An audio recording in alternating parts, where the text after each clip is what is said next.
सूर्य अपनी गतिविधियों के चरम पर है। 8 अप्रैल को सूर्य ग्रहण लगने वाला है। सौर गतिविधियों के चरम पर होने से इस दौरान आसमान में एक खूबसूरत नजारा दिखने की उम्मीद है, लेकिन हाल ही में आए अंतरिक्ष मौसम पूर्वानुमान के मुताबिक सूर्य अचानक शांत हो गया है।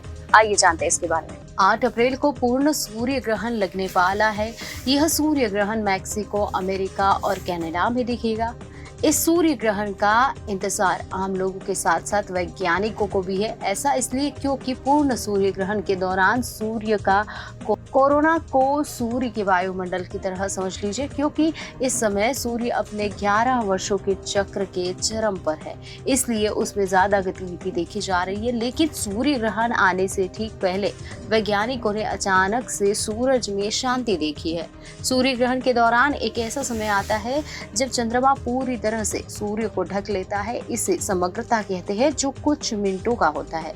इस दौरान सूर्य का भी प्रकाश हमें नहीं दिखता है, लेकिन चंद्रमा के ठीक पीछे हमें सूर्य का वायुमंडल यानी उसका कोरोना दिखाई देता है। लेकिन अचानक अप्रत्याशित तरीके से सूर्य में शांति देखी गई है। कुछ दिनों पहले ही सौर गतिविधि बहुत ज्यादा देखी जा रही थी।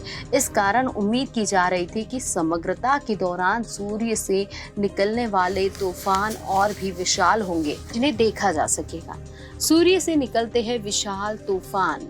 लेटेस्ट अंतरिक्ष मौसम पूर्व अनुमान के मुताबिक जितने विशाल और ऊर्जा वाले कोरोना की उम्मीद थी, अब वह असंभव लगता है। हालांकि एक्सपर्ट्स का कहना है कि समग्रता के पथ पर यह किसी भी अन्य सूर्य ग्रहण की तुलना में अधिक प्रभावशाली दिखना चाहिए। सौर चक्र 11 वर्षों का होता है। इस चक्र के दौरान और सौर गतिविधियां कम से ज्यादा की ओर हो जाती है, फिर कम होती है।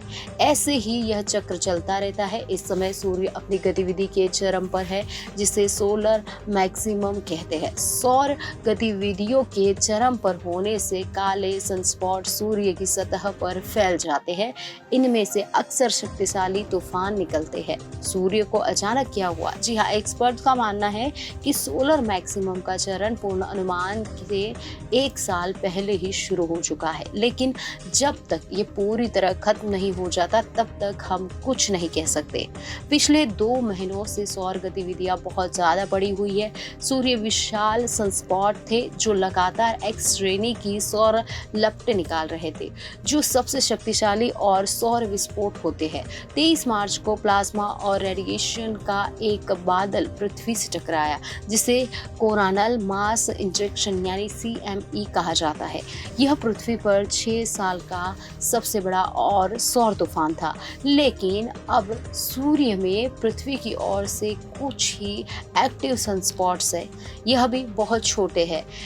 इसमें से ग्रहण के दौरान बेहद कम सौर ज्वाला निकलने की संभावना है।